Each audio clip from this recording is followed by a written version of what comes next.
नमस्कार दोस्तों, मैं सक्षम यादव स्पोक्स पर्सन पर आप सभी के साथ एक बार फिर से। आज तारीख 18 जून। जैसा कि कल की वीडियो में अपन ने बात किया था कि सरकार की जो नई योजना है अग्निपथ, उसके बारे में अपन ने बात की थी कि आखिर अग्निपथ है क्या, इसमें क्या होगा। तो तमाम सारी बातें बिल्कुल आसान सी भाषा में मैंने आप लोगों को समझाने की कोशिश की थी, आप लोगों को समझ में भी आया होगा। लेकिन आज इस वीडियो में अपन बात करेंगे, कोई कहानी मैं आप लोगों को नहीं सुनाऊंगा अभी।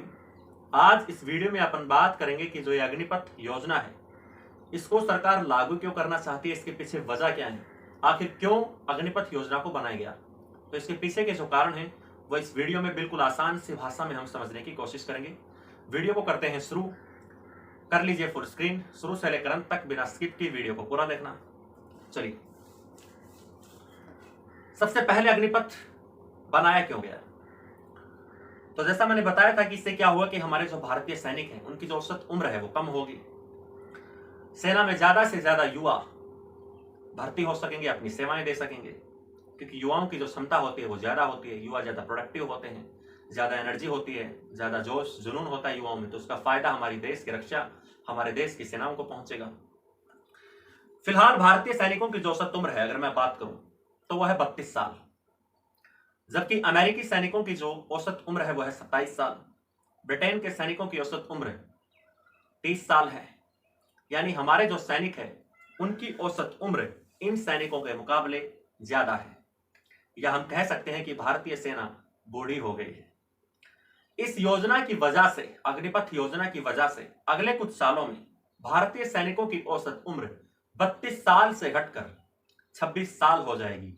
यानी अदर कंट्रीज के कंपैरिजन में हमारी जो सेना है वो जवान होगी, ज्यादा यंग होगी, ज्यादा जज्बा होगा, ज्यादा जुनून होगा। तो इसका फायदा हमें पहुंचेगा। नंबर 2, दूसरा कारण यह है कि हमारी जो सरकार है वो हथियारों पर ज्यादा पैसा खर्च कर पाएगी, ज्यादा से ज्यादा हथियार खरीद पाएगी, सेना में आधुनिकीकरण होगा।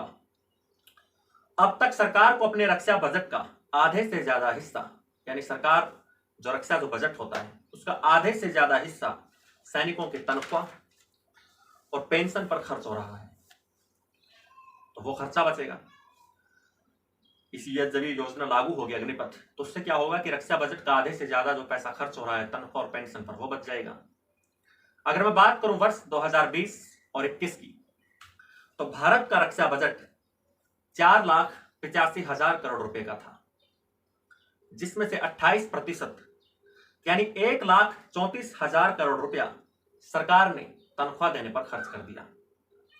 26% यानी 1,28,000 करोड़ रुपया सरकार ने पूर्व सैनिकों को पेंशन देने पर खर्च कर दिया। और केवल 27% यानी 1,31,000 करोड़ रुपया नए हथियारों को खरीदने के लिए खर्च किया गया।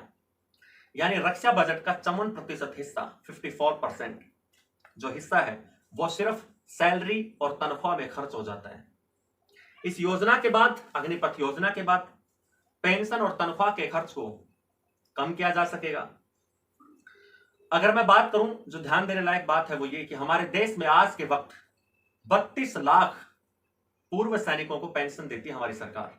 यानी 32 लाख ऐसे रिटायर्ड कर्मचारी हैं भारत सरकार के पास तीनों सेनाओं से, जिनको पेंशन दी जा रही है। 32 लाख पूर्व सैनिकों को हर महीने। और पेंशन का जो ये खर्च है, ये वन रैंक वन पेंशन की जो स्कीम लागू होने से और ज्यादा बढ़ गया है। अब जाहिर सी बात है, 32 लाख रिटायर्ड पर्सन है, 32 लाख वो सैनिक हैं जो रिटायर हो चुके हैं तीनों सेनाओं से, तो उनको सरकार पेंशन दे रही है। तो उस पेंशन का खर्चा बहुत ज्यादा आ रहा है। दूसरा, तनख्वाह देने पर ज्यादा खर्चा आ रहा है। तो सरकार ये चाहती है कि इन खर्चों को कम करके ये जो पैसे यहां से बचा के अग्निपथ योजना के जरिए 4 साल जब युवा इसमें नौकरी करेंगे तो वो चले जाएंगे, उसमें उनको फिर पेंशन ही दी जाएगी रिटायरमेंट के बाद। तो रिटायरमेंट के बाद जो पेंशन का जो खर्चा है वो बचेगा। तो उस खर्चे को बचाकर उस पैसे से फिर सरकार उस पैसे को हमारे देश के डिफेंस सिस्टम पर, यानी हथियार खरीदने पर, सेना को और ज्यादा आधुनिकीकरण बनाने के लिए उस पैसे का इस्तेमाल करना चाहती है। तो कहीं ना कहीं देश की रक्षा सर्वोपरि है। तो इस चीज के लिए सरकार ये कदम उठाना चाह रही है। इससे हमारे देश में हाईली स्किल्ड वर्कफोर्स की उपलब्धता बढ़ेगी। सेना में जो सैनिक होते हैं, आप सबको पता है कि हमारी सेना का जो अनुशासन है वो बहुत ही हाई लेवल का अनुशासन होता है। जो सैनिक है वो बहुत ही अनुशासित होते हैं। उनमें लीडरशिप क्वालिटीज भी होती हैं, मुश्किल परिस्थितियों में काम करना वो जानते हैं। तो जब रिटायरमेंट के बाद जब वो घर पहुंचेंगे, सिविल क्षेत्र में जब वो आएंगे, तो उनकी इस अनुशासन, उनका जो अनुशासन है, उनकी जो ये लीडरशिप जो क्वालिटीज हैं, इनका फायदा सिविल में मिलेगा। तो ये सब चीजें होंगी, इसका फायदा पहुंचेगा। एक और बात, ये सिर्फ नौकरी नहीं है, बल्कि आप ये समझिए कि सरकार देश के हर नागरिक को 4 साल तक देश की रक्षा करने का मौका दे रही है। और इसके लिए इन सैनिकों का 1 करोड़ रुपए का बीमा करवाया जाएगा सरकार की तरफ से, जिसका प्रीमियम खुद सरकार भरेगी। यानी अग्निपथ योजना के जरिए जो सैनिक सेना में भर्ती होंगे, रिटायरमेंट के बाद मतलब सर्विस के दौरान सरकार उनका 1 करोड़ रुपए का बीमा करवाएगी, उनका प्रीमियम भी सरकार खुद भरेगी। तो तमाम सारी फैसिलिटीज भी हैं।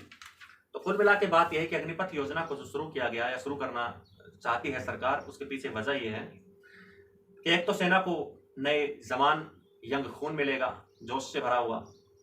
सेना की जो उम्र है वो 32 साल से घटकर 26 साल हो जाएगी। अदर कंट्रीज के मुकाबले हमारी सेना ज़्यादा जवान होगी, ज़्यादा एक्टिव होगी, ज़्यादा एनर्जी होगी। तो ये भी काम आएगा अगर भविष्य में कभी कोई लड़ाई होती है, वॉर होती है, तो उसमें इसका फायदा पहुंचेगा, क्योंकि बिल्कुल जवान सैनिक होंगे।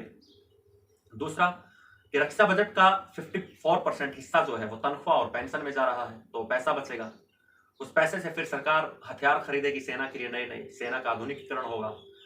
कहते हैं कि देश की रक्षा सर्वोपरि होती है, तो देश की रक्षा के ऊपर वो पैसा लगाया जाएगा, जो कि होना भी चाहिए। तो इन सब चीजों की वजह से सरकार ये अग्निपथ योजना लेकर आ रही है। तो उम्मीद करता हूँ ये वीडियो आपको अच्छा लगा होगा, और अगर अच्छा लगा हो तो चैनल को सब्सक्राइब करना बिल्कुल ना भूलें।